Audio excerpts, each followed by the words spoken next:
What's up, everybody, and welcome back to Baseballogy for another episode. If you were watching baseball last night or yesterday, whatever, just like I was watching the Mets because I'm a huge fan of New York. I'm a huge fan, um, and so I was watching their game against the Miami Marlins, and it was really fun to see how that game ended yesterday. If you do not know how it ended, basically in the bottom of the ninth, the Mets were down 2-1. Jeff McNeil comes up to lead off the bottom of the ninth, hits a moonshot. He hit a missile. He hit a piss rod out to right field, gone right off the bat. He flits his bat and just takes that long trot because he knew he just tied the game up. Boom! I was like, dude, I was so excited. It was really awesome to see Jeff McNeil just absolutely tattoo the ball because he hasn't really had that good of a season so far, and it was really fun to see. Next comes up, so I think it was James McCann that came up. I think he got a base hit to left center. The next guy, I think he walks. I may have gotten that out of order, but either way, a walk and a hit, and it was man on first and third. So it was man on first and third, bottom of the ninth, one out, and Francisco Lindor comes up to bat, put the game on the line, and Don Mattingly from the Miami Marlins, the Marlins coach, who I said in a previous video is absolutely terrible. He is stupid. He is very bad as a coach. That's my opinion. What he does is he walks Francisco Lindor. So now it's bases loaded. Okay, I don't see where the fucking logic is in that one. You have man on first and third. What are you trying to get the play at home? Like, if you get a ball on the ground, if you get a ball on the ground in the infield, I don't know. It doesn't really make that much sense to walk him. But on the other hand, I kind of see it. I guess in hindsight, I kind of see how it could work. Like, you could get a ground ball to the third baseman or the first baseman, and they chuck it home, and then they go to first and get that play.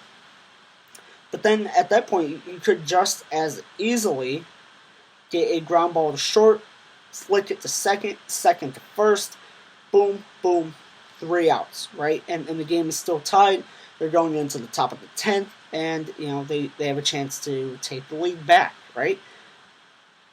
I don't see the logic. I don't see the logic really in walking him on, like, making the bases loaded. Because then what happened after that is Francisco Lindor, he went to first, right? Michael Conforto comes up, and Michael Conforto, I guess, okay, you want to take the chance on him because he hasn't had that good of a season so far. Okay, fine. You want to take that chance? Fine. Okay. Michael Conforto gets up into like a 2-2 count or a 3-2 count. It was a really good count. He worked the pitcher. I forgot who was pitching for the Marlins. So he worked the count, and on it should have been a strike. Absolutely should have been a strike. I'm not saying that it was a good call. The umpire made a really bad call, right? Because Michael Conforto leaned into the pitch, and it was pretty obvious he did it. He did it. And even the umpire after the game said, "Yeah, I kind of fucked that call up." But he leaned into the pitch, and bases loaded. And guess what happens? I was doing like a merry-go-round thing. So pretty much what I mean is the guy from third walked home, and that was a walk-off hit by pitch, more or less, right? So I'm watching this, and I was very confused. I was very confused at the beginning, of Like when they called it, I was like, wait, what the hell just happened? Like what? Like what just happened? And it and they looked at it, and yeah, he got hit. Like he got hit in the elbow. It was kind of a shitty hit, right? Like it didn't hurt. Yeah, like he had an elbow guard and it didn't hurt, right? But you can also tell that he just put an elbow slightly into it, and the umpire didn't really see that at the beginning, so he called it a hit by pitch. The merry-go-round starts, and the Mets win 3-2. So, not my favorite way to win, but eat shit, Marlins. Just eat shit, because you know what? I don't care. A win is a win, and if you really think about it, the Mets would have had a decent chance of still getting that run across, I think. I don't know. Okay, now I guess you say, let's call Michael Conforto out, so it's 2 outs, right? So I guess they would have to get a base hit or whatever, but I don't know. I still think there's just I think it would have been a ball if he had not done that, right? I don't know. I think they still might have had a decent chance of winning, so I think the Marlins' point is like null and void because, like, chill. It was a bad call. It was one bad call, and you should not have put bases loaded. You know, you wouldn't be in that situation if the bases were not loaded, right?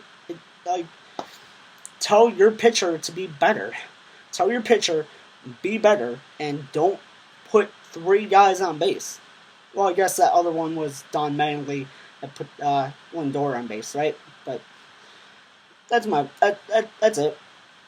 So with that, thank you for tuning in to Baseballogy. Make sure to like all my videos and subscribe to my channel.